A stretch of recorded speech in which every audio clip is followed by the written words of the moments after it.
네, 감사합니다. 이렇게 말씀 나누기 전부터 축복을 받으니까 자존감이 막 올라가는 것 같습니다. 정말 제가 그 시내가 심은 나무처럼 정말 그런 삶을 살도록 노력해야겠다라는 마음으로 함께 찬양을 부르는 시간 되니까 너무 좋은 것 같습니다. 오늘 특별히 이렇게 귀한 교회 와서 특별히 우리 교사들과 함께 부모님들과 함께 예배를 드리면서 우리 아이들을 어떻게 양육할 것인가에 대한 고민을 함께 할 수 있는 그런 시간을 갖게 돼서 진심으로 감사하게 생각합니다. 저는 지금 교육의 현장 가운데 있는 사람인데요. 교회적으로는 오륜교라는 곳에서 교육국을 맡고 있고, 또 꿈이 있는 미래라고 하는 교육기관에서 소장으로 있습니다. 또 학기가 되면 대학원에서 우리 교육학과 학생들을 만나고 있는데요. 제가 이제 학교에서 또 교회 현장에서 또 교육기관에서 있으면서 지금 시대의 교육을 어떻게 될 것인가에 대한 그런 고민들을 주로 하고 있는데, 그런 가운데 우리 귀한 교회를 만나게 돼서 정말 감사하고요. 오늘 이 밤이 서로에게 하나님의 그 도전을 받을 수 있는 그런 시간 되기를 축복합니다. 지난 수요일날 예배 마치고 집에 왔는데 제 딸아이가 이제 둘 있거든요. 중학교 올해 3학년 그리고 이제 중학교 1학년 됩니다. 근데 중학교 3학년짜리 아이가 제 아내에게 그러더라고요. 엄마 마기꾼 같아. 그 제가 상처받은 거예요. 뭐? 야, 은혜 받고 와서 엄마 보고 마귀라고 그러니까 깜짝 놀란 겁니다. 여러분, 마기꾼이 뭐죠? 마스크 사기꾼입니다. 그러니까 이제 뭐냐면 마스크만 끼니까 이 하관이 안 보이잖아요. 그러니까 이 눈빛이 너무 예쁜 사람들. 그러니까 마스크 벗으면 약간 사기치는 얼굴. 요즘 제가 이제 마스크를 끼고 저는 이제 여러분 눈빛밖에 안 보이지 않습니까? 네. 근데 이제 놀라운 것은 저희가 마스크 끼고 만나면 마스크 벗었을 때 모습을 상상하잖아요. 그렇죠. 상당히 다르더라고요. 마스크 벗으면 제가 상상하던 모습이 아닐 때가 있는데, 네, 여러분은 눈빛만 봐도 참 아름다운 것 같습니다. 우리 말씀하기 나누기 전에 이렇게 좀 한번 인사했으면 좋겠어요. 우리 옆 사람 좀 바라보시면서, 물론 들리진 않을 수 있으나 눈빛으로 그렇게라도 인사했으면 좋겠는데요. 마스크도 당신의 아름다움을 가릴 수가 없습니다. 이렇게 한번 인사해 볼까요? 아멘. 네.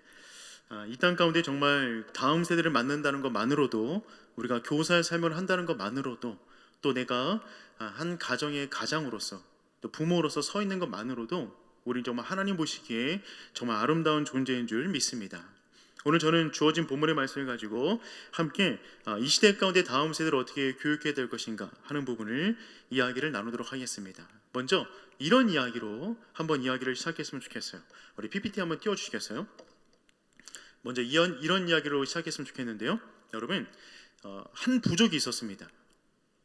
이 부족의 직업은 뭐냐면 어부들입니다.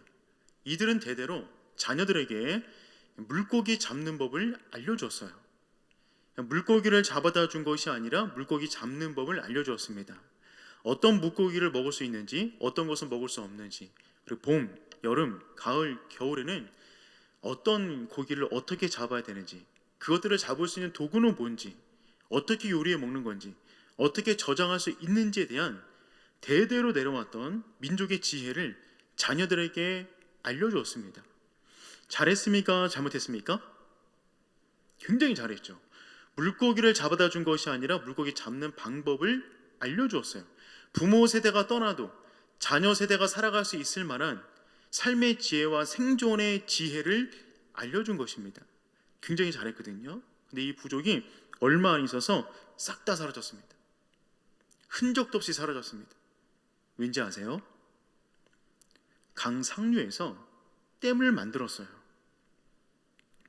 강 상류에서 댐을 만들고 있었는데 강 하류에서 물고기 잡는 법을 열심히 가르치고 있었던 것입니다. 댐이 완공되니까 하류로 물이 흐르지 않는 거죠. 그러니까 더 이상 부모 세대로부터 받아왔던 그 삶의 지혜를 가지고 자녀들을 가르칠 그 지혜가 자녀들을 그 땅 가운데 생존하지 못하게 만든 것입니다. 다시 한번 질문해 볼까요? 물고기 잡는 법을 가르친 것은 잘한 것입니까? 잘못한 것입니까? 네. 약간 헷갈리기 시작하죠. 근데 무엇을 놓쳤습니까? 다음 세대가 살아가는 시대가 어떤 시대인지에 대한 이해가 없었던 거예요. 그것에 대한 준비가 없었던 것입니다. 그러니까 교육적 내용으로 보면 너무나 분명한 것이고 너무나 잘한 것인데 결국 자녀들은 그 땅 가운데 그 지혜를 가지고 살아갈 수가 없게 된 거죠. 시대가 바뀌었기 때문에 그렇습니다. 그래서 반드시 우리가 누군가를 교육한다라고 했을 때, 특별히 다음 세대를 교육한다라고 했을 때 두 가지가 준비되어야만 합니다. 첫 번째는 뭐냐면 무엇을 가르칠 것인가. 우리는 무엇을 가르치는 사람들인가요? 변함없는 하나님의 진리를 가르치는 것입니다. 이 땅 가운데 가장 분명한, 이 세상의 모든 것이 다 변하고 다 사라진다 하여도 유일하게 마지막까지 남을 하나님의 나라, 하나님, 그분을 가리키는 거죠. 진리를 가리키는 것입니다. 그런데 그것과 함께 고민이 될 것은 무엇이냐면 우리 아이들이 살아가는 삶의 생태계, 환경, 미래 사회가 어떠한가에 대한 준비를 하는 것은 매우 매우 중요합니다. 왜냐하면 결국 교육이란 미래를 준비하게 만드는 것이기 때문에 그래요. 혹시 이 자리에 앉아 계신 우리 선생님들, 부모님 가운데 초등학교 다닐 때 코딩 배워보신 분? 코딩. 초딩 아니고요. 코딩. 없습니다. 저도 안 배웠어요. 왜 안 배웠죠? 여러분이 사회에 진출해서 주력 사회가 되었을 때에 코딩이 필요 없기 때문에 안 배운 겁니다. 근데 지금 아이들은 초등학교 때부터 코딩을 배웁니다. 코딩을 지금 아이들이 왜 배우냐면 지금 시대도 별로 그렇게 쓸데가 없는데 전문직만 필요하거든요. 그런데 이 아이들이 사회에 진출할 때 코딩 언어를 모르면 제2외국어 영어를 못하는 것보다 더 취약하기 때문에 그렇습니다. 언어적인 부분은 이미 극복이 되었습니다.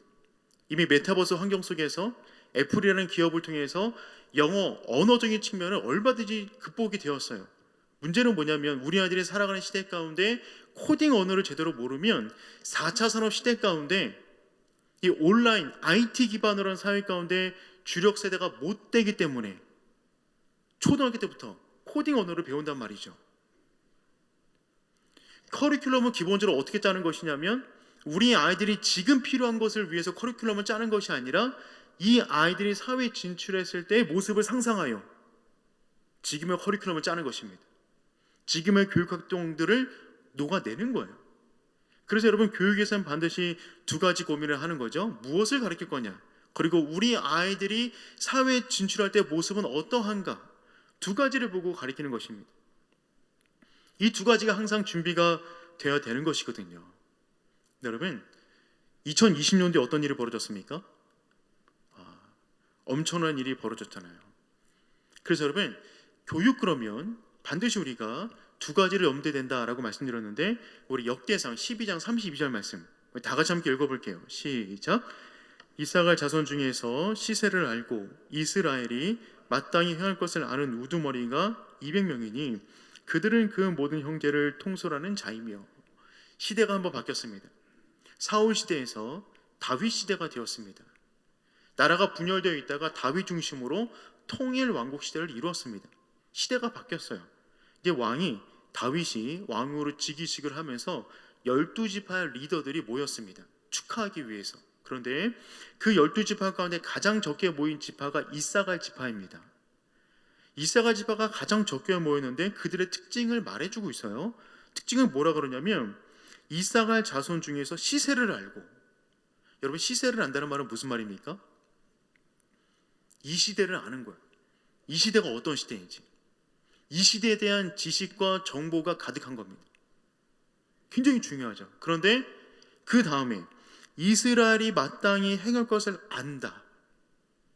지금 네이버, 스마트폰 치면 얼마나 많은 수많은 정보들이 있습니까? 그 많은 정보 가운데 어떤 정보가 진짜 정보이며 진짜 생명을 걸 만한 정보인가를 마땅히 알아. 이스라엘이 행할 것을 아는 우두머리가 한 명도 아니고 200명이었다고 합니다. 그러니까 여러분 이사갈 지파는 가장 작은 민족 중에 하나임에도 불구하고 가장 미래가 보장된 족속이었어요. 얼마나 부러운지 모릅니다. 시세를 알고 마땅히 행할 바를 아는 거죠. 저는 이 시대 가운데 우리가 어떤 교사로 준비가 되어져야 되냐면 바로 이사갈 지파의 그 리더와 같은 모습으로 우리가 준비가 되어야 된다라고 확신합니다.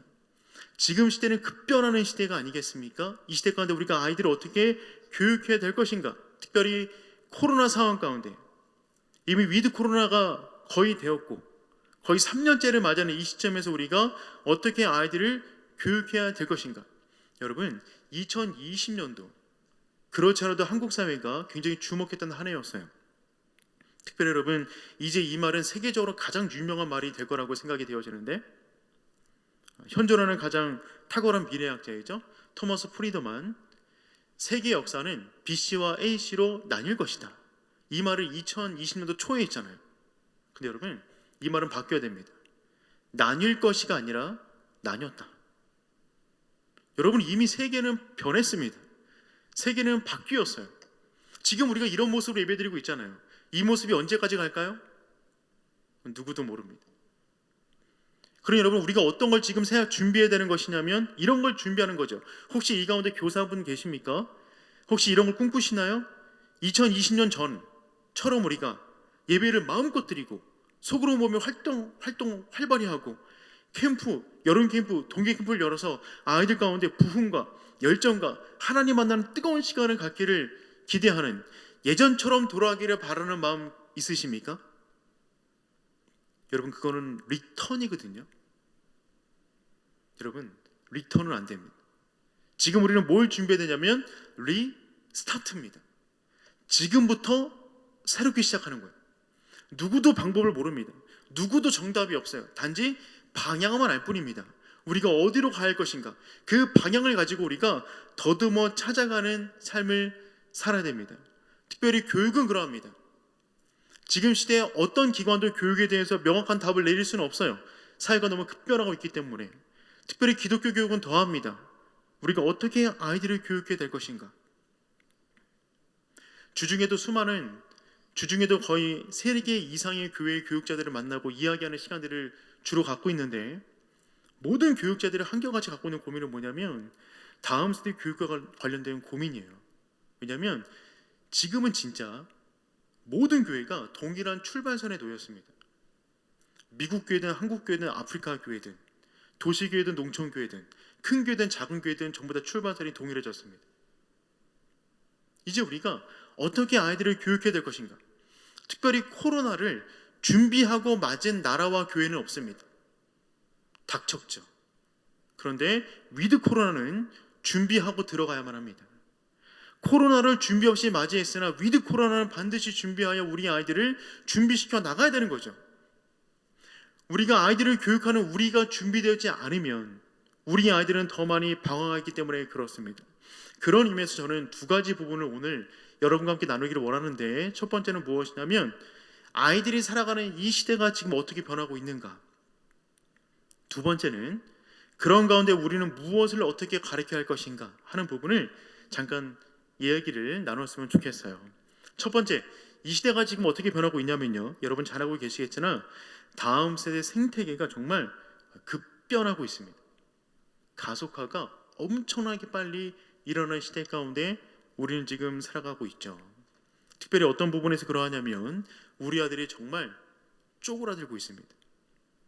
전 세계가 주목할 만큼 우리나라는 인구적인 문제에 있어서, 이 인구는 단순한 인구가 아니라 나라 전체 가운데 큰 위기를 맞이할 수 있는데, 그런 부분에 있어서 정말 큰 변화를 맞이하고 있습니다.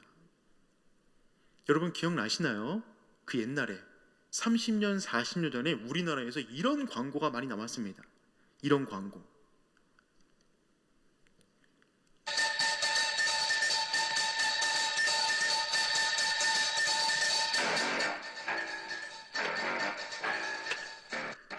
똑딱하는 이 순간 지구에는 3명씩의 새로운 생명이 자꾸 태어나고 있습니다.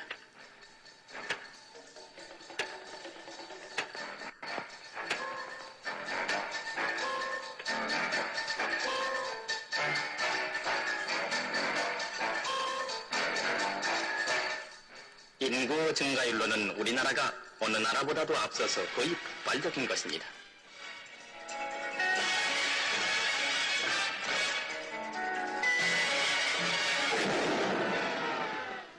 그래 해마다 150만 인구가 늘고 있어 100년 후면은 6억 인구가 됩니다.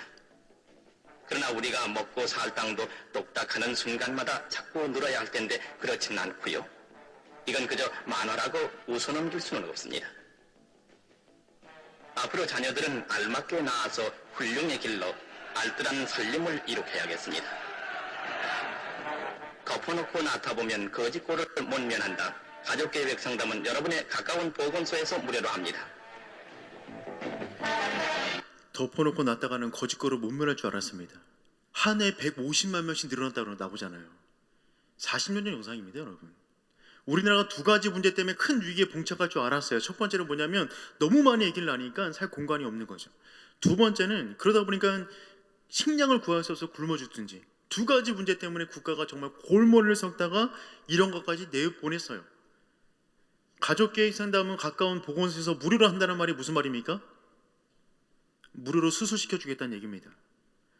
70년도에 태어난 아이들은 셋째 아이 태어나면 셋째 아이는 의료보험 혜택이 못 받았습니다. 기억나시죠? 2명으로 제한했거든요. 근데 우리나라 사람은 정말 말 잘 들은 것 같아요.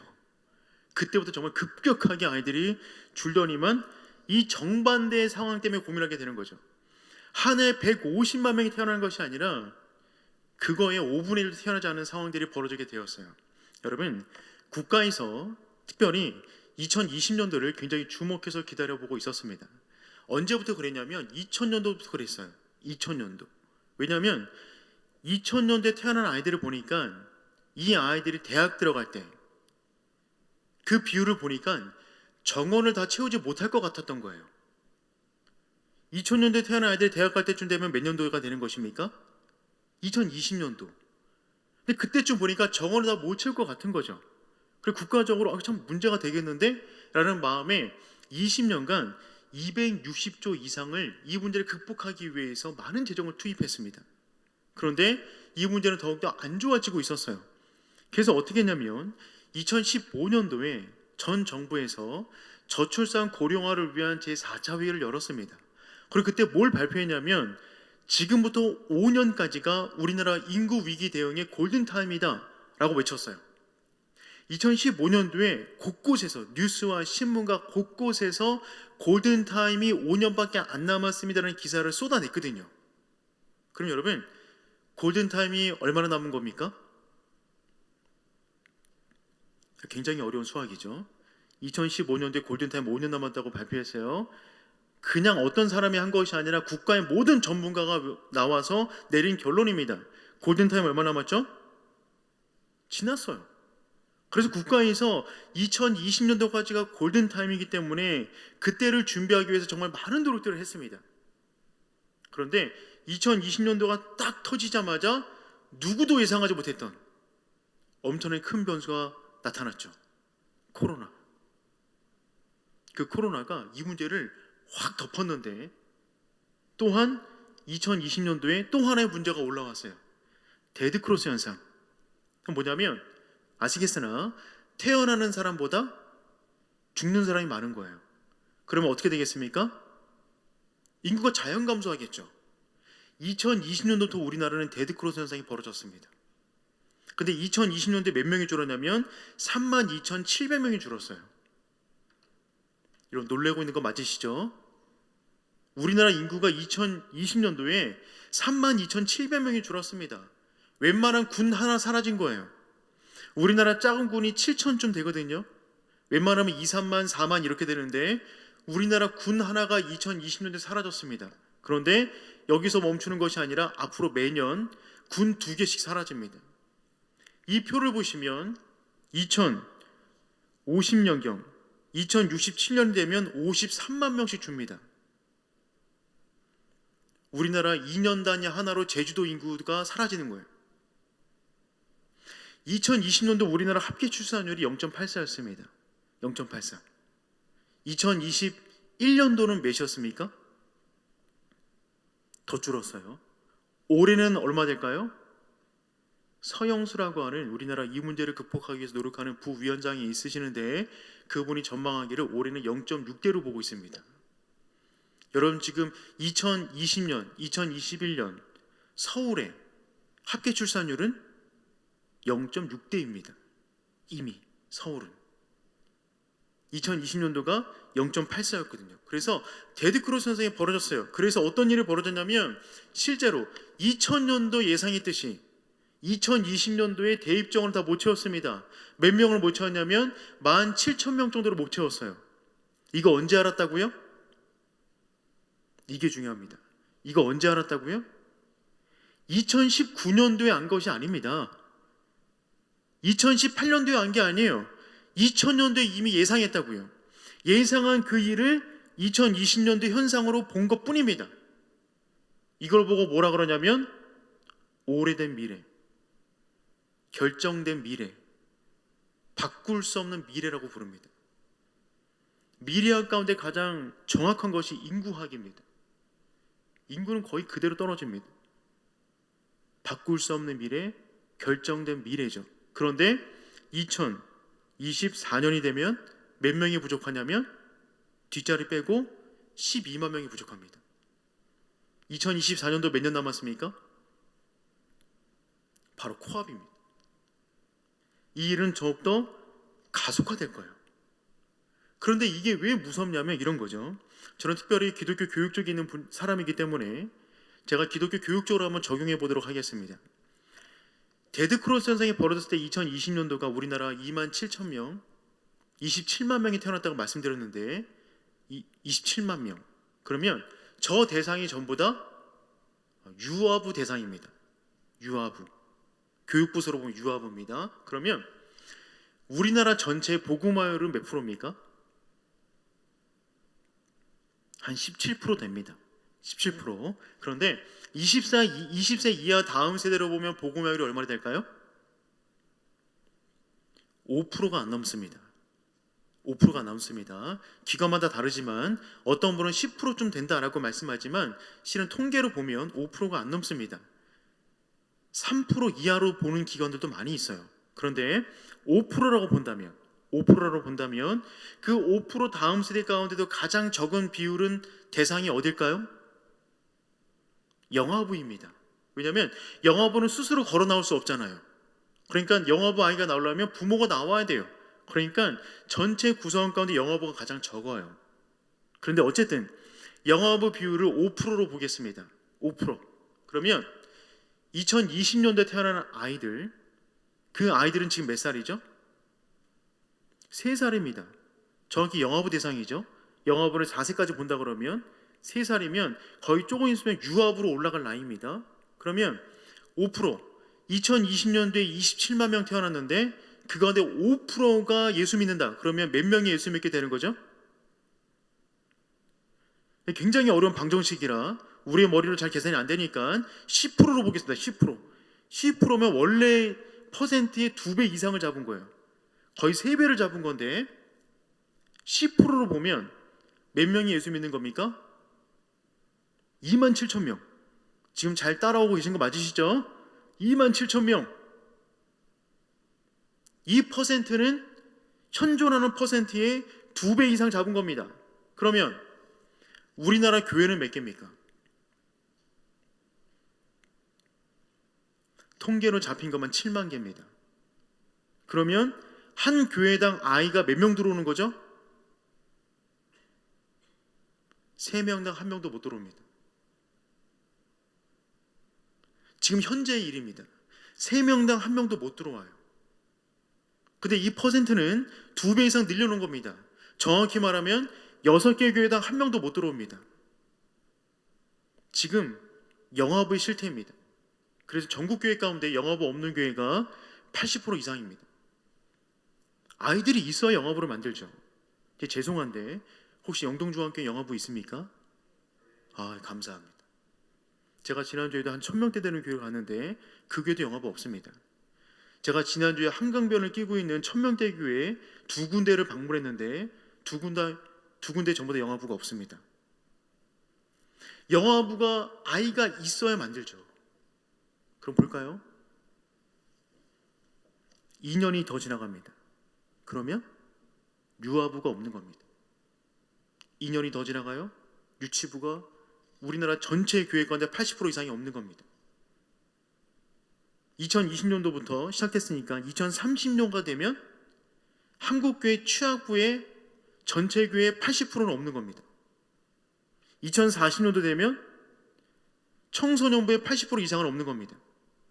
2050년도가 되면 청년부의 80%는 없는 겁니다. 제가 지금 과대망상하고 있나요? 저는 굉장히 긍정적으로 생각하는 사람입니다. 여러분, 현상 유지가 결코 쉽지 않아요. 혹시 20년 전, 10년 전 그 숫자를 그대로 유지하고 있다 그러면 아무것도 안 한 것이 아니라 몸부림친 겁니다. 현상 유지가 쉽지 않습니다. 그런데 이 상태를 그대로 유지한다고 한들 여러분, 지금도 전국교회의 청년부는 80% 이상이 없습니다. 2050년도가 되면 청년부는 거의 다 마를 것입니다. 이걸 보고 뭐라 그런다고요? 예견된 미래, 결정된 미래입니다. 이 숫자를 깨려면 어떻게 됩니까? 30%, 40%, 50% 전도하셔야 돼요. 근데 쉽지 않습니다. 굉장히 어려운 일입니다. 더 무서운 건 제가 지금 긍정적인 시나리오를 한번 돌려보겠습니다. 잘 따라와 주셨으면 감사하겠어요. 2020년도에 몇 명 태어났다고요? 27만 명. 그 가운데 여자아이가 몇 명이겠습니까? 계산하기 어려우니까 30만 명 보겠습니다. 저 긍정적으로 불리겠어요. 30만 명 가운데 여자아이를 15만 명 보겠습니다. 괜찮죠? 2020년도에 15만 명 여자가 태어났습니다. 근데 새로운 대통령이 올라오시더니만 국가가 확 바뀌었어요. 신혼부부 주거 정책, 막 애인 하면 아파트 주고, 결혼하면 다 주고, 막 엄청 사회 좋아지고, 막 이래가지고 이 아이들이 결혼 정년기가 되었을 때 100%다 결혼하는 거예요. 할렐루야. 저는 굉장히 믿음의 사람이에요. 소망의 사람이고, 결혼 정년기는 30살로 보겠습니다. 빠른 겁니까? 늦은 겁니까? 여러분, 굉장히 빠른 겁니다. 지금도 30살의 평균이 아니에요. 여러분, 지금 우리나라 전체 30대 가운데 50% 이상이 솔로입니다. 30대 가운데 50% 이상이 솔로입니다. 그런데 30년 더 갔을 때 30살 되었을 때 100% 결혼한다고 보겠습니다. 그러면 몇 년도가 되는 거죠? 2050년도가 되는 겁니다. 2020년도에 태어난 아이들이 2050년 되었을 때 전부 다 100% 결혼하는 거죠. 할렐루야. 국가에서 아기 낳으면 엄청난 복지와 혜택을 주어서 그 아이들이 100% 그 다음에 아기를 낳습니다. 저는 굉장히 소망이 큰 사람이에요. 그러면 2051년도에 몇 명 태어나는 겁니까? 15만 명. 2020년도 27만 명. 아까 유튜브 영상 보셨죠? 저거 만들 때 150만 명. 57년, 58년생 계십니까? 100만 명 넘었습니다. 70년생까지 거의 90만 명이 태어났어요. 2020년도에 27만 명. 아무리 좋은 시나리오를 돌려도 30년 지나면 15만 명. 그 상태로 아이 낳고 그 아이를 한 번 더 긍정적 시나리오로 돌리면 2080년도 되었을 때 7만 5천 명입니다. 저는 주로 하는 일이 교육 콘텐츠를 만들고 교재를 만들고 교사를 교육하고 교육부서 사역자를 교육하는 일을 주로 하고 있습니다. 그런데 저희 기관에서 지금 뭘 하고 있냐면 교재가 없는 시대에 기독교 교육을 준비하고 있습니다. 이제 교재는 사라질 겁니다. 20년 안에 대부분 교재를 만드는 기관들은 사라질 거예요. 교재를 살 때가 있어야 교재를 만들죠. 만들 수가 없습니다. 그럼 여러분, 우리는 지금 그런 시대에 어떻게 보면 초입에 놓여져 있는 거죠. 굉장히 어려운 시대를 살아갑니다. 사회 전반 가운데 문제를 벌이게 될 거고요. 최은식 박사의 책을 보게 되면 2050년대가 되었을 때 우리나라 종교 순위가 바뀐다고 합니다. 데드 크로스 현상이 벌어졌으니까 국가 인구를 채우기 위해서 어떻게 하겠습니까? 외국인을 많이 들어오는 정책을 펴겠죠. 특별히 어느 권에서 많이 들어오겠어요? 아이를 많이 낳는 이슬람권이 많이 들어올 것입니다. 종교 순위가 바뀐답니다. 2080년경 되면 우리나라에 흑인 대통령 나올 수도 있습니다. 이 우스개 이야기가 아니라 실제 통계가 그러합니다. 국가는 유지를 해야 되니까. 그럼 이런 사회 가운데 더 안타까운 것은 뭐냐면 다음 세대 생태계가 많이 쪼그라들고 있는데 교회 안에 다음 세대는 더 많이 빠져나간다는 거예요. 젊은 비그리스도인들은 기독교를 피하고 젊은 크리스찬은 교회를 포기하고 있다라는 책의 문장을 보았어요. 근데 이 말이 굉장히 기분 나빴는데 부정할 수가 없겠더라고요. 지금 사회 분위기가 그렇습니다. 여러분, 이미 코로나 이전에도 교회 안에 젊은이들이 교회 밖으로 빠져나가는 일은 흔한 일이었습니다. 가나안 성도가 일어날 때, 지금은 아예 가나안 성도가 거의 합법화된 시대 아니겠습니까? 교회 안 나오는 이 사진은 코로나 직전도 아니고요, 10년 전 사진입니다. 지금 뭐 하고 있는 거냐면 탈세례식 하고 있는 거예요. 탈세례식은 뭐냐면 어릴 적 받은 유아세례 흔적을 말려버리는 겁니다. 핸드 드라이를 들고 있는 분은 세속주의 목사라고 드라이를 머리 말려버리는 거예요. 그 물기 없잖아요. 어딘가 혹시 있을 만한 양심의 물기를 다 말려버리는 겁니다. 저는 처음에 이 사진 볼 때 무슨 전도 축제인 줄 알았어요. 저분들 표정 보세요. 너무 밝잖아요. 교회에서 잘 볼 수 없는 표정. 너무 밝은 거예요. 근데 여러분, 탈세례식은 어릴 적 받은 유아세례 흔적을 말리는 건데, 지금 무슨 말이냐면 저기 있는 모든 사람들이 유아세례를 받았다는 얘기예요. 그럼 무슨 얘기죠? 기독교적 집안에서 자란 겁니다. 근데 어느 순간 성인이 되어서 자신들의 믿음을 적극적으로 표현할 나이가 되었을 때에 나는 그냥 교회를 안 나가는 것이 아니라 적극적으로 안 나갑니다 라고 저는 의식을 취하는 거예요. 이분들이 이런 증서를 낭독한대요. 그런데 내용은 다음과 같아요. 제가 한번 읽어보겠습니다. 나는 내가 동의할 수 있는 나이가 되기도 전에 받은 교회의 세례가 되었든 혹은 나의 자유로운 이성의 결정으로 세례를 받았든 이제 세례를 강요한 교회와 교회의 원시적인 의식을 공식적으로 거부한다. 원시적인 의식은 세례를 말하는 거예요. 나는 모든 신조와 교리와 나의 이전 종교의 미신을 거부하며 특별히 원죄와 저주교를 부정한다. 나는 모든 아이는 원죄를 가지고 태어났고 세례에 의해 씻음을 받아야 한다는 인간성에 대한 거짓되고 모욕적이며 비방하는 기독교적 신념을 거부한다. 나는 이날 이후 나는 내가 받은 세례의 기록에 기초한 어떠한 종교적인 소속이나 멤버십에서 빼주기를 원한다. 본인들이 낭독하고요, 적극적으로 나는 안 나가, 이런 인생을 살아간다는 거죠. 이게 최근 일이 아닙니다. 20-30년 전부터 있었던 이야기예요. 2008년도 영상입니다. 2008년도. 저분이 지금 제가 읽은 걸 낭독하고 있는 겁니다.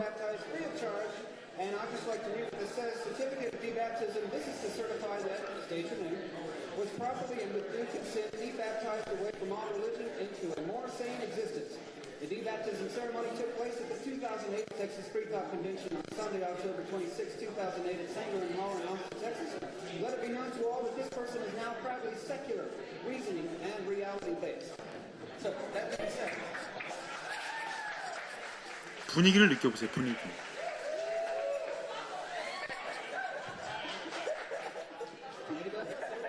there's free certificates.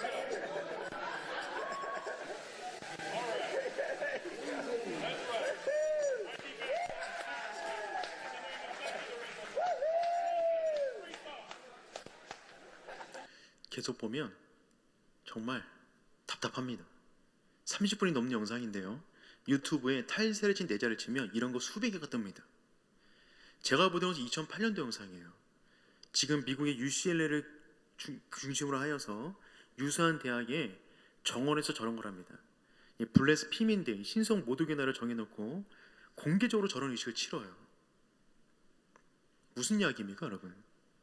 단순히 우리나라 사회 가운데 인구가 주는, 그것도 참 가슴 아픈 일인데, 교회 안에 이미 들어오는 우리 아이들 역시 교회 밖으로 떠나는 일이 일상적인 일이 되고 있다는 겁니다. 미국이라서 그렇다고요? 여러분, 그렇지 않아요? 한국은 더 빠른 속도로 빠져나가고 있습니다. PPT를 보여주시겠어요? 모든 교단마다 최근 10년 동안에 교육부서는 3분의 1이 날아갔습니다. 3분의 1이. 그러면 인구가 주니까 그런 거 아닙니까? 라고 말할 수 있는데, 여러분, 우리나라 사회 인구, 아이들이 주는 비율보다 교회 안에 아이들이 빠져나가는 비율은요 10에서 20, 30% 더 많습니다. 무슨 얘기냐면 교회 안에 사회적으로 감소하는 수치보다 10% 이상 더 빠져나가게 만드는 무언가 구멍이 있다는 거예요. 더군다나 여러분, 지금 교회 가운데 가장 위기적 상황은 무엇이냐면, 제가 있는 교회도 마찬가지입니다. 지금 30% 아이들 열어놓고 아이들이 예배에 나오는데요, 30%를 다 채울 수가 없습니다. 그건 거의 모든 교회의 공통적 특성입니다. 놀라운 거는 지금 교회에 나오는 아이들 100%가 예수 믿는 가정의 아이들입니다. 예수 믿지 않는 가정의 아이는 절대 나오지 못합니다. 이미 한국교회 교육부서는 가족 종교화되었어요. 3년째. 그 전에 부모님이 예수 믿지 않지만 그래도 믿음의 열정 갖고 나왔던 그 아이들 지금 어떻게 된지 우리는 모릅니다. 연락할 방법도 없고요. 어떻게 된지 모릅니다. 이 상태로 언제까지 갈지도 모르는 상황이죠. 그러니 여러분, 다음 세대 이 부분을 생각하면 정말 우리가 이 시대 가운데 맞는 교육은 무엇인가 고민할 수밖에 없는 시대를 지금 맞이하게 된 겁니다. 그런데 더 안타까운 것은 그나마 한국교회가 붙잡아왔던 교육의 방정식이 코로나로 인하여서 무너져 버렸습니다. 제가 좀 과격하게 표현했는데요. 그동안 한국교회는 다음 세대를 어떻게 교육했냐면 교육을 두 가지 방법으로 행해왔습니다. 첫 번째는 뭐냐면 주일학교 모델입니다. 주일학교를 만들어 훈련받은 교사에게 아이를 보내주면 아이들 특성에 맞는 예배를 드리고 공과 공부를 진행합니다. 일주일에 한 번씩 아이들을 만나면서 교육을 진행하는 거죠. 굉장히 탁월하고 효율적인 교육 방법이었어요. 근데 여러분, 코로나가 땅 터지자 2020년 2월 달에 전 세계에 있는 모든 주일학교 문을 닫았습니다. 주일학교라는 것은 영국에서 로버트 레이스라는 분께서 1780년도에 만든 거거든요. 산업화 이후에 길거리에 있는 아이들을 위해서 가정 주방에서 주일학교를 시작했어요. 그게 미국으로 가서 썬데이 스쿨이 되었고 한국으로 돌아와서 주일학교가 되었습니다. 한국교회 역시 주일학교 중심으로 교회가 부흥해 나갔죠. 그런데 주일학교 모델이 굉장히 효율이 좋은 거였으나 코로나를 이기기에는 부족합니다. 코로나가 터지면 주일학교는 문을 닫거나 제한적으로 예배를 드릴 수밖에 없고요. 더군다나 교육 예배는 영상 콘텐츠로 드리든 어떤 걸 대체할 수는 있겠으나 주일학교가 해왔던 교육은 거의 공백기를 보내왔습니다. 또 하나 한국교회가 붙잡았던 또 하나의 공식은 뭐냐면 캠프 모델이었어요. 주일학교가 일주일에 한 번 정기적으로 드리는 교육이라면 캠프는 동계 캠프, 학예 캠프를 통해서 2박 3일 동안 집중적으로 교육시켜서 아이들을 뜨겁게 십자가 복음을 만나게 만드는 시간이었습니다. 거의 모든 청소년들이 그 캠프를 통해서 예수님을 인격적으로 만나고 주님께 헌신을 고백했죠. 근데 여러분, 올해 동계 캠프 어떻게 준비하십니까? 지금의 동계 캠프 굉장히 준비할 시즌이잖아요. 작년에 여름 캠프 어떻게 하셨습니까? 거의 2년 동안 캠프를 제대로 진행하지 못했습니다. 그렇지 않아도 여러분, 한국교회 가운데 평균으로 보면 고등부 20명이 졸업해서 대학부로 올라가게 되면 20명이 졸업하면 대학부 안에 4명이 남았습니다. 이 4명이 어떤 아이들이냐면 청소년 시절 가운데 캠프를 통하여 하나님을 인격적으로 만난 아이들이었거든요.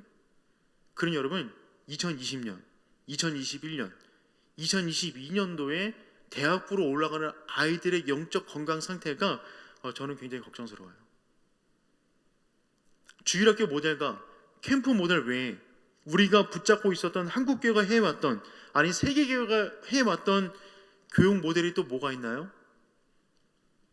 여러분, 없어요. 코로나가 빵 터지자 무너져 버린 거예요. 유명한 복서 마이크 타이슨 있잖아요. 이분이 한 유명한 말이 있죠. 누구나 다 그럴싸한 계획을 가지고 있다. 한 대 쳐맞기 전에는.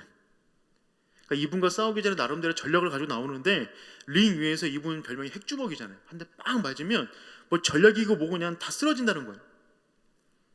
그동안 한국교회가 이대로 하면 그래도 어느 정도 유지할 수 있어. 이렇게 하면 될 거야 라고 했던 어떤 전략과 방법들이 있었습니다. 교육과 제자훈련, 전도, 수련회 등등의 것들.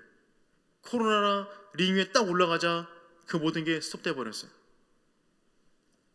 그러면 제가 지금까지 뭘 말씀드렸냐면 우리 위에 어떤 일이 벌어지고 있는가를 말씀드렸습니다. 아니요, 지금 시대에 어떤 일이 벌어지고 있는가를 말씀드렸어요. 다음 세 생태계가 많이 위험하다. 그런데 주일학교 생태계는 더욱더 위험하다. 그런데 지금 위드 코로나 시대 가운데 우리의 교육 방법론이 어렵다. 이게 우리의 상황이에요. 그럼 이런 상황 가운데 우리는 어떻게 아이들에게 그 말씀을 전할 수 있을까요? 우리가 붙잡아야 할 대안은 무엇입니까? 방법은 무엇입니까? 우리가 시세를 아는 것만, 시세만 한다면 별로 의미가 없습니다. 그 가운데 마땅히 행할 바를 알아야 되는 거죠. 이런 시세 가운데 우리가 어떻게 마땅히 아이들에게 교육해야 될 것인가, 이 부분이 중요하단 말이죠. 그 결론은 무엇이겠어요? 제가 아무리 고민해봐도 답은 원 안에 있습니다. 원 안이 우리의 대안이 되는 줄 믿습니다. 여러분, 기독교 교육의 목적을 우리가 정할 수가 없습니다. 왜냐하면 인간을 만드신 분이 정하시는 거예요. 인간을 만드신 분이 이렇게 해야 사람은 성장해, 이렇게 해야 믿음이 세대 계승 될 수 있어 라고 정해놓으신 원리가 있다고요. 우리가 하는 일은 무엇이냐면 그 교육의 원리를 바꾸는 것이 아니라, 대안을 바꾸는 것이 아니라 그 대안을 어떻게 성취할 것인가 방법을 고민하는 것입니다. 명확히 모르지만 더듬어서 그 길들을 찾아가는 노력들을 해야만 하는 거죠. 그러면 그 원한은 무엇이죠? 오늘 우리가 읽은 본문의 말씀입니다. 쉐마 이스라엘, 이스라엘아 들으라. 신명기 가운데 3번 연거푸 등장하는 쉐마입니다. 특별히 그 가운데 가장 중심에 있는 신명기 6장, 그 6장 가운데 4절 말씀 보면, 너는 이스라엘아 들으라. 우리 하나님 여호와는 오직 유일한 여호와시니 너는 마음을 다하고 뜻을 다하고 힘을 다하여 내 하나님 여호와를 사랑하라. 그리고 오늘 내가 내게 명하는 이 말씀을 너는 마음에 새기고. 7절 말씀 다 같이 한번 읽어볼까요? 시작. 내 자녀에게 부지런히 가르치며 집에 앉았을 때에든지 길을 갈 때에든지 누웠을 때에든지 일어날 때에든지 이 말씀을 강론할 것이며. 아멘. 여러분, 하나님이 정해두신 쉐마, 기독교 교육의 대헌장입니다. 어떤 시대를 맞이하든지 간에 이 말씀을 우리는 이루어내야만 합니다. 왜냐하면 인간을 만드신 하나님이 우리에게 이렇게 교육하라고 주신 명령이기 때문에 그래요. 이 말씀 볼까요? 교육의 장소가 어디예요? 집에 앉았을 때, 집에서 길 밖으로 나갈 때, 집에 누워있을 때, 집에서 일어날 때예요. 공간은 집입니다. 그러면 이 말씀은 누구에게 주신 말씀이에요? 내 자녀에게 부지런히 가르치며. 누구에게 주신 말씀입니까? 부모에게 주신 말씀이에요. 하나님은 한 번도 주일학교 모델을 생각하지 않으셨습니다. 하나님은 가정을 통한, 부모의 뒷모습과 그림자를 통한 신앙의 세대 계승과 믿음의 세대 계승을 계획하셨어요. 그런데 우리가 그 부분이 부족하니까 주일학교를 만들고 무엇을 만들었는데 그것 자체가 문제가 아니라 이거를 이루지 못한 거죠. 이거를 하고 그 다음에 다른 것들이 와야 되는데 이거를 안 하고 다른 것을 하니 그 목적을 이루지 못하게 되는 것입니다. 여러분, 제가 조금 전에 여러 가지 많은 상황들을 말씀드렸잖아요. 그리고 제가 있는 기관에서 지금 교재가 없는 시대 가운데 어떻게 아이들을 교육할 것인가. 더군다나 50년 지나면요, 정말 주일학교에 있는 교회가 희귀한 교회가 될 겁니다. 아니 30년만 지나도 주일학교가 있는 교회가 도시 가운데 몇 없을 겁니다. 이미 제가 지지난주에도 제 친구가 담임 목회하고 있는 서천에 내려갔는데요, 서천에서 꽤 큰 교회거든요. 그 교회도 주일학교가 없어요. 그 자녀를 인근에 있는 군산으로 보냅니다. 근데 그게 그 동네에서는 일반적인 모습이에요. 이미 우리나라 지방 내려가면 그게 일반적 모습입니다. 그런데 20, 30년 지나면 서울의 일반적인 모습이 될 거예요. 그럼 여러분, 아이들을 위한 교재도 없어요. 주일학교도 없어요. 그러면 우리 아이들 믿음으로 키울 수 없는 겁니까? 아니죠. 이 땅 가운데는 가장 끈질기고 가장 질기고 주님 오실 그날까지 남아있을 유일한 기관이 있다면 그것은 교회입니다. 모든 것이 다 사라져도 교회는 살아남을 것입니다. 근데 어떻게 해야 우리 다음 세대를 살려낼 수 있냐면 가정이 살아있습니다. 가정이 살아있으면 우리 안은 믿음으로 서 있게 되는 줄 믿습니다. 하나님이 그렇게 만드셨기 때문에 그래요. 2019년도에 장신대 김효숙 박사님께서 한 논문을 쓰셨는데 이 논문 보고 정말 신선한 충격을 받았어요. 믿음이 어떻게 형성되는가 관련된 논문이었습니다. 자녀, 학생, 교사 대상으로 조사했거든요. 믿음이 어떻게 만들어지는가. 1등 전부 다 뭡니까? 주일 예배. 여러분, 예배는 생명입니다. 저는 지금까지 예배를 빠지고 믿음이 좋아졌다는 분을 만난 적이 없어요. 예배는 생명이에요. 목숨을 걸고 예배를 드려야 되는 거죠. 믿음 형성의 가장 핵심입니다. 두 번째, 학생들은 수련회와 캠프예요. 조금 전에 말씀드렸죠. 다음 세대의 교육을 위한 두 가지 공식이 다 나온 겁니다. 근데 부모와 교사는 가정의 신앙적 분위기, 가정의 신앙적 분위기가 2등이에요. 근데 볼까요? 이건 2019년도 논문인데 2020년도가 되었어요. 특별히 아이들 상황을 놓고 보면 주일학교가 사라집니다. 몇몇 교회에서 영상 콘텐츠를 아이들에게 보내주고 있는데 아이들이 그 영상 콘텐츠 중에서 얼마나 하나님을 경험하고 있을까요? 여러분, 저희도요, 교회에서 라이브로 보내주는 예배 영상 있잖아요. 그거 10분 지나면 채널 다른 데로 돌아갑니다. 아이들은요, 평균 7분마다 돌아갑니다. 7분마다. 예배를 제대로 드린 게 아니죠. 예배자가 아니라 시청자로 앉아 있는 겁니다.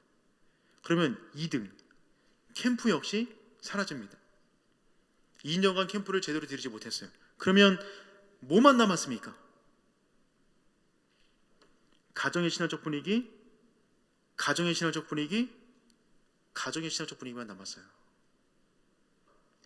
위드 코로나 시대 가운데 가정의 신앙적 분위기는 다음 세대 교육을 위한 결정적인 키입니다.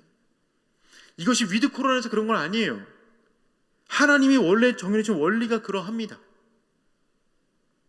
이 부분을 먼저 이루고 다른 것들을 찾아가는 겁니다. 저는 제가 있는 기관에서 온라인 사역도 열심히 하고 있고 지금 메타버스 플랫폼도 고민 중에 있습니다. 4월 달에 꿈랜드라고 메타버스 플랫폼을 만들 거예요. 그 안에 게더타운, 제페토 다 집어넣을 겁니다. 근데 여러분, 그거는 다 부차적인 거예요. 그거 없어도 돼요. 근데 지금 시대 아이들과 어떻게 하든지 간에 소통하기 위해서 만드는 것뿐이지 그게 본질은 아니라고요. 그거 다 왜 하는 거냐면 가정과 연결하기 위해서 하는 겁니다. 부모랑 더 쉽게 만나기 위해서 하는 거예요. 아이들을 교회 밖에서도 만나기 위해서 하는 거라고요. 우리에게 중요한 건 가정의 신앙적 분위기를 어떻게 깨울 것인가.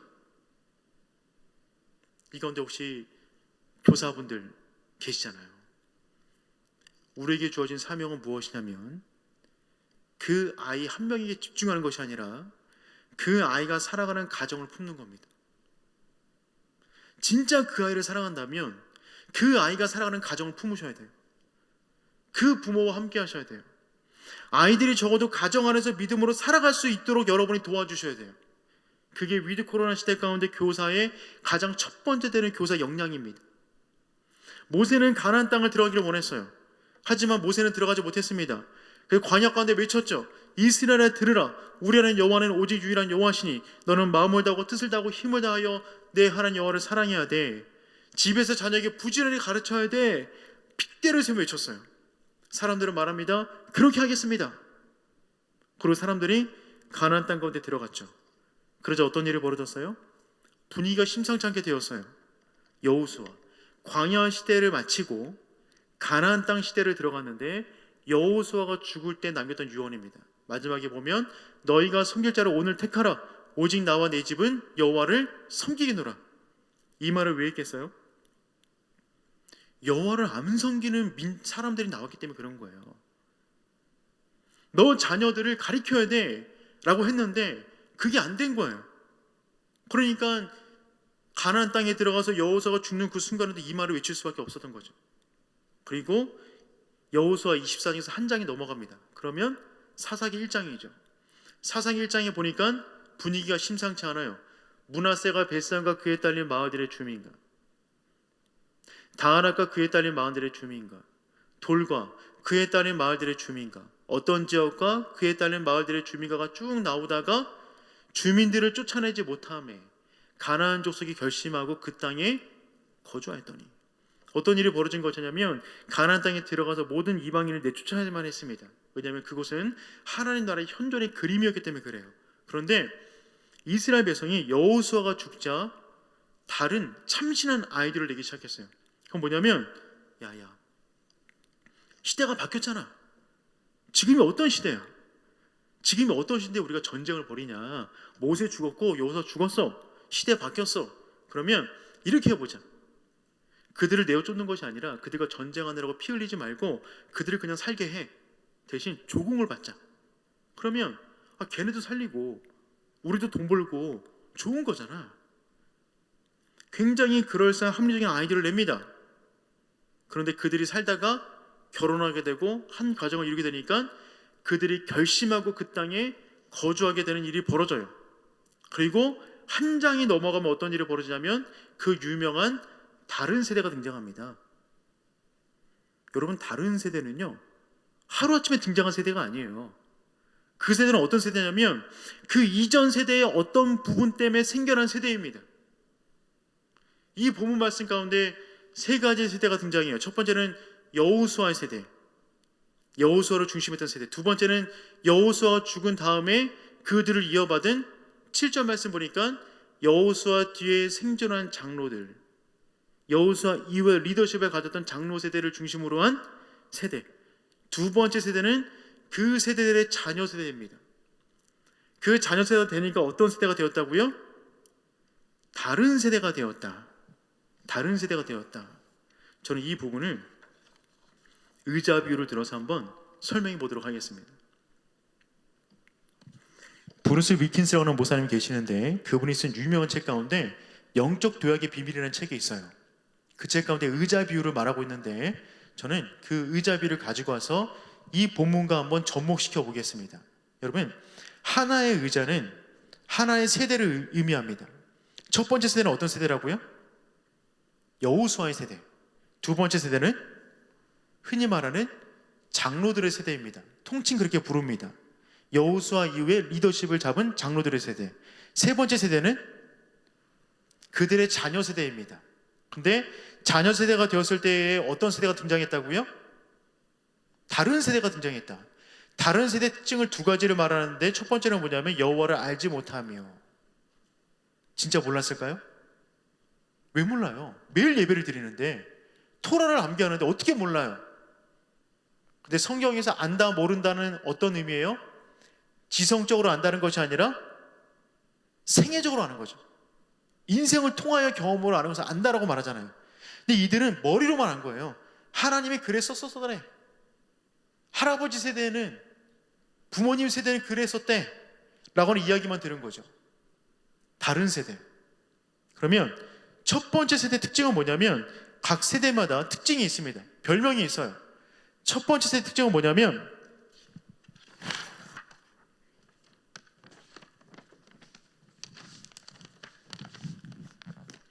헌신의 세대입니다. 헌신. 여러분, 얘가 잘 붙어줘야 되는데요. 헌신의 세대입니다. 첫 번째 세대는요, 그냥 헌신의 세대예요. 이분들은 다른 고민이 없어요. 그냥 인생 자체가 헌신입니다. 여러분, 애굽의 노예 생활을 했어요. 430년간. 그 생활을 하면서도 하나님에 대한 그 구원의 메시아, 리더를 기다렸다고요. 그리고 어느 날 모세가 와서 출애굽하자 그럽니다. 어디로 가자 그래요? 광야로 들어가자요. 여러분, 살기로 따지자면 광야가 편할까요? 애굽이 편할까요? 애굽이 편해요. 적당히 일하면 고기 주고 부추 주고 마늘 줍니다. 광야 나가면 어떤 보장도 없어요. 언제 끝날지도 몰라요. 근데 가라니까 가요. 왜요? 이들은 생각이 없어요. 그냥 순종이에요. 헌신. 말씀하시면 광야로 뛰어드는 겁니다. 말씀하면 홍해로 뛰어드는 거예요. 말씀하면 짝대기 들고 아말렉과 싸우러 나가는 거예요. 헌신의 세대.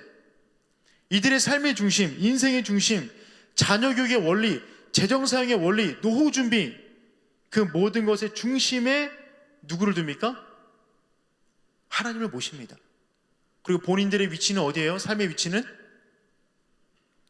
그 밑에 무릎을 꿇어요. 이게 이분들의 삶의 위치였어요. 하나님을 자기 인생 가운데 중심에 모셔요. 자기들은 그 가운데 무릎 꿇는 거죠. 다른 고민 없습니다. 그냥 산이나 거친들이나 빈들이나 어디나 주와 함께하니 하늘나라인 거예요. 광야에서 하늘나라를 경험하는 거죠. 삶의 인생에 고민이 없어요. 이들의 자녀 세대입니다. 광야로 들어갔어요. 광야로 들어가니까 힘들었는데 너무 짜릿했어요. 홍해를 건너고 아말렉 싸움을 이기고 막 다 이겨버리는 거예요. 기독교의 전성기를 누렸던 세대. 더군다나 가나안 땅에 들어갔다면 간담이 녹았다. 7족속을 무찔러 버렸어요. 그 땅 가운데 있는 모든 민족을 물리쳐버리고 그 땅의 주력 세대로 올라갑니다. 이들에게 붙여진 별명은 뭐냐면 타협입니다. 이들은 그들의 부모처럼 애굽을 경험하지 않았습니다. 믿는 것 때문에 고생한 적이 없어요. 뭘 경험했냐면 기독교의 전성기와 부흥을 경험하게 됩니다. 전쟁하면 뭐든지 이겼어요. 기독교의 철학과 사고가 확장되는 시기를 경험하게 되었죠. 동시에 뭘 보게 되냐면 이 세상이 얼마나 달콤한지를 보게 됩니다. 이 세상이 얼마나 매력적인 것을 보게 됩니다. 이 세상에 돈이 많으면, 경제적 부유가 있으면 얼마나 좋은지를 경험하게 됩니다. 더군다나 이들의 부모는 이들에게 땅을 넘겨주었어요. 1장에서 보셨죠? 전쟁을 폈는데 그 지역에 누구를 쫓아내지 못하는 땅을 넘겨주었어요. 어느 정도 땅이 있었습니다. 그 안에서 재력을 쌓습니다. 그래서 이들의 삶의 중심, 인생의 중심, 자녀교육의 원리, 그들의 노후 준비, 모든 것의 중심에 하나님을 어디다 모실까요?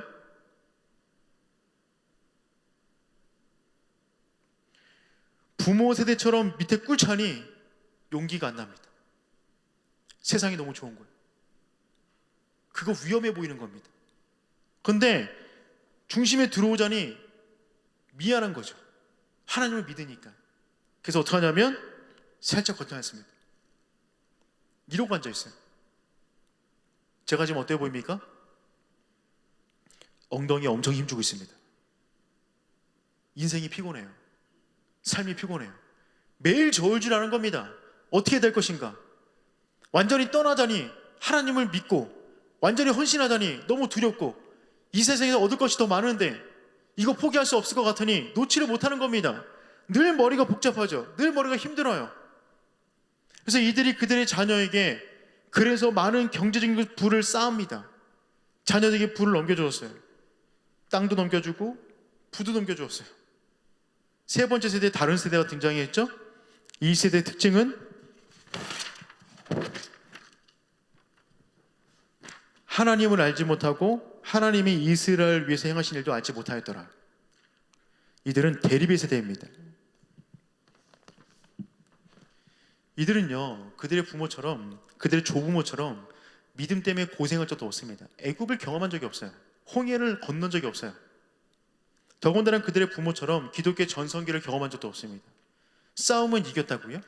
그런 거 경험한 적이 없어요. 태어나 보니까 가나안의 한 중심에 있었고요. 이미 문화 속에 많이 섞였고요. 기독교 하락의 시대였습니다. 기독교 하락의 시대에 태어났어요. 기독교 혐오 시대를 살아가는 사람들입니다.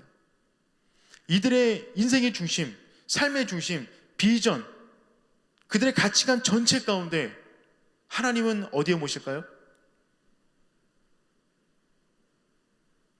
모르겠습니다. 그들의 삶의 자리는 어디예요? 눈치 안 봅니다.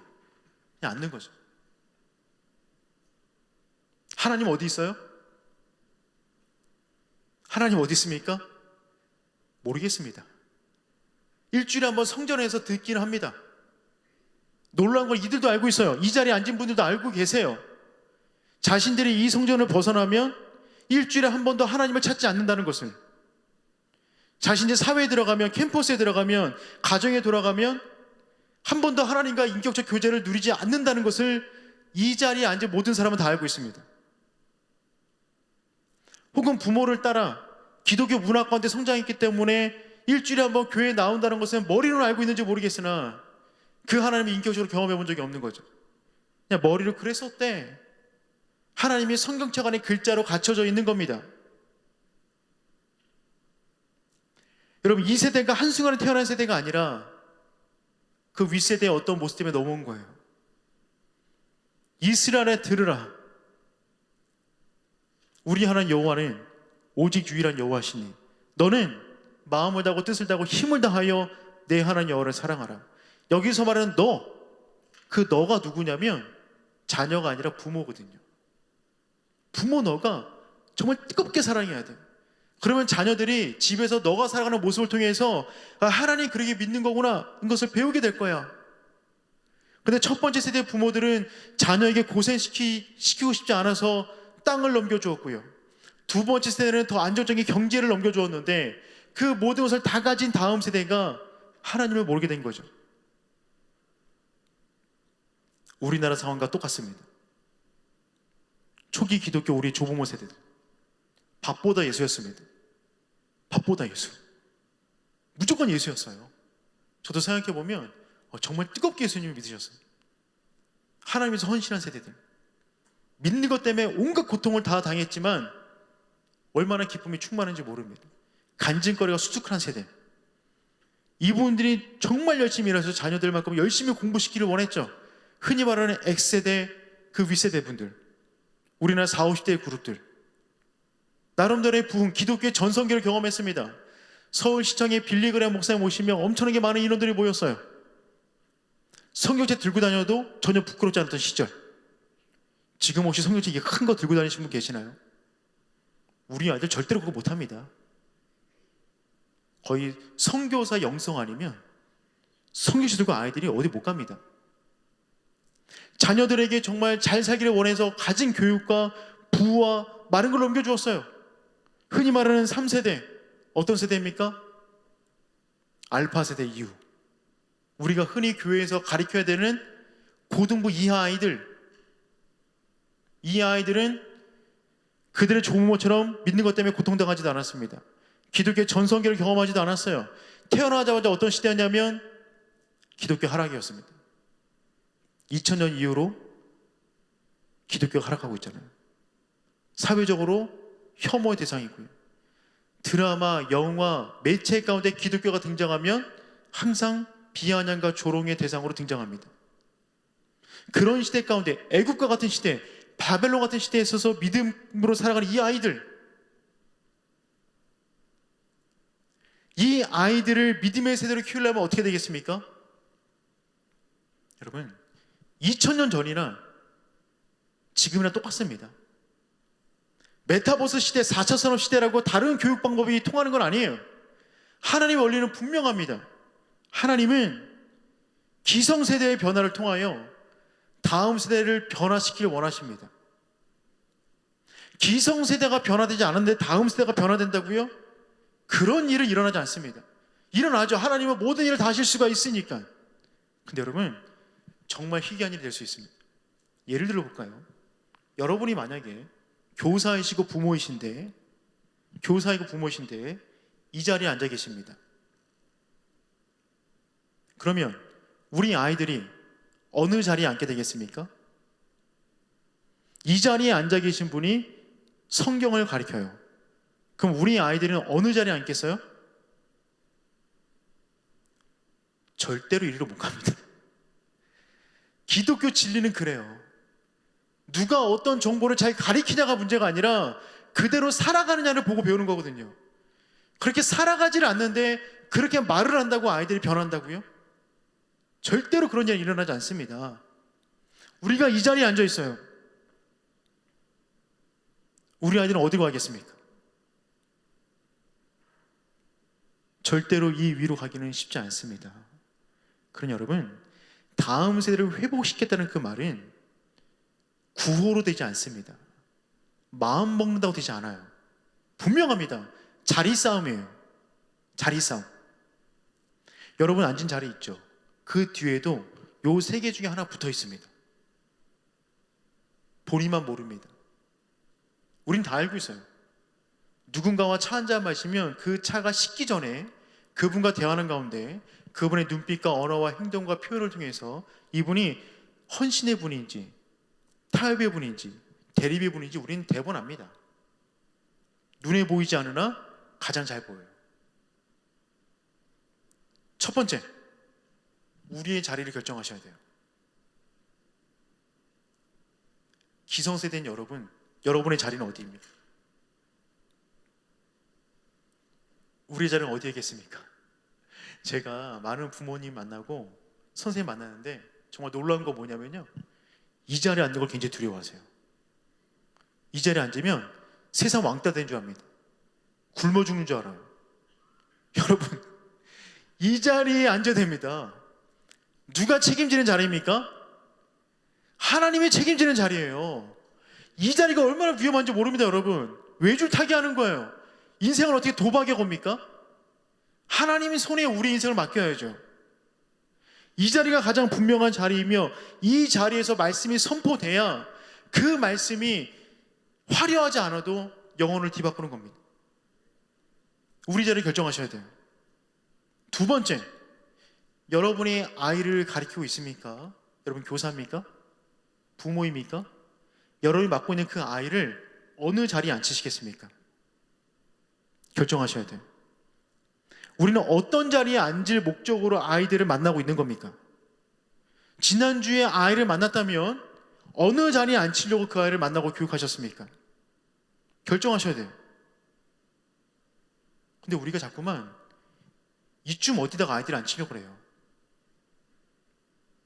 교회도 안 나오고 일주일간 어떻게 영적으로 생활하는지도 모르고 점검도 안 하고 이런 걸로 만족할 수가 없는 거죠. 아이들을 정말 사랑한다면 그 아이가 하나님께 몰입하는 헌신의 아이로 만들어 세상에 손때 묻은 아이가 아니라 하나님의 손때 묻은 아이로 만들어야 이 아이의 인생을 하나님이 책임지죠. 지금 시대의 위기는 IT가 뭐 잘못되고 이런 식의 문제가 아닙니다. 온라인 콘텐츠 이런 식의 문제 아닙니다. 시대가 아무리 바뀌어도 하나님의 교육의 원리는 변함이 없습니다. 교육의 원리는 분명합니다. 그러니 여러분, 모든 교사는 가정과 손을 잡으셔야 됩니다. 모든 부모는 선생님과 만나셔야 돼요. 교회는 다음 세대를 위하여 가정과 교회를 연결하셔야 됩니다. 그 방법이 아니고서는 이 팬데믹 기간, 위드 코로나 시대 우리 아이들을 가르칠 길이 없습니다. 우리가 아무리 교회 콘텐츠를 잘 가르치고 교사로서 잘 가르치고 온라인 콘텐츠 잘 만들면 뭐합니까? 교회를 벗어나서 어떻게 살아가는지를 점검이 안 되는데요. 우리 아이들의 믿음으로 키우기 위해서 정말 중요한 거, 여러분, 우리의 자리를 결정하고요, 우리가 맡고 있는 아이들의 자리를 결정하는 것입니다. 그럴 때 우리 삶 가운데, 우리 교회학교 현장 가운데 놀라운 일이 일어날 것을 믿습니다. 지금 분명 위기입니다. 위기 때는요, 본질만 남습니다. 위기 때는 본질만 붙잡으면 됩니다. 그것에 집중하는 겁니다. 우리 아이들 정말 살려내기 위해서 선생님들의 역량을 가정까지 품어주시길 바랍니다.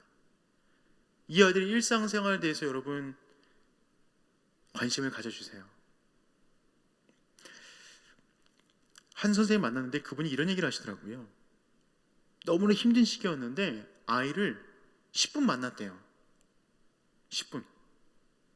밖에 나가서 그 집 앞에서 그 효과가 1년이 갔답니다. 교회 밖에서 10년 만났더니 효과가 1년 갔대요. 그때 깨달았대요.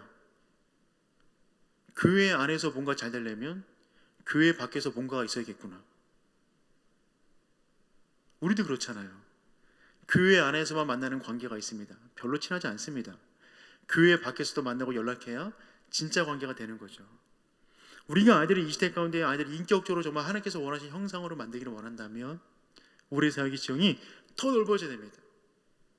우리 그거 하라고 부름받은 사람들입니다. 부모님이십니까? 선생님들과 연락을 자주 가지셨으면 좋겠어요. 선생님들이 제일 무서워하는 대상이 누구냐면 홍역 마마 이게 아니고요, 학부모입니다. 전화 오시기 너무 힘들대요. 무섭대요. 무반응이래요. 여러분, 우리의 자녀를 대신 가르치는 너무나 귀한 분들입니다. 나도 못하는 이야기를 그분들이 해주고 계세요. 너무나 귀한 분들이죠. 손잡아 주셨으면 좋겠어요. 함께 기도하는 겁니다. 함께 머리를 맞대는 거예요. 그 가운데 놀라운 다음 세대를 일으킬 부흥이 일어날 줄 믿습니다. 그 사역을 함께 감당하는 우리 귀한 분 되기를 축복합니다.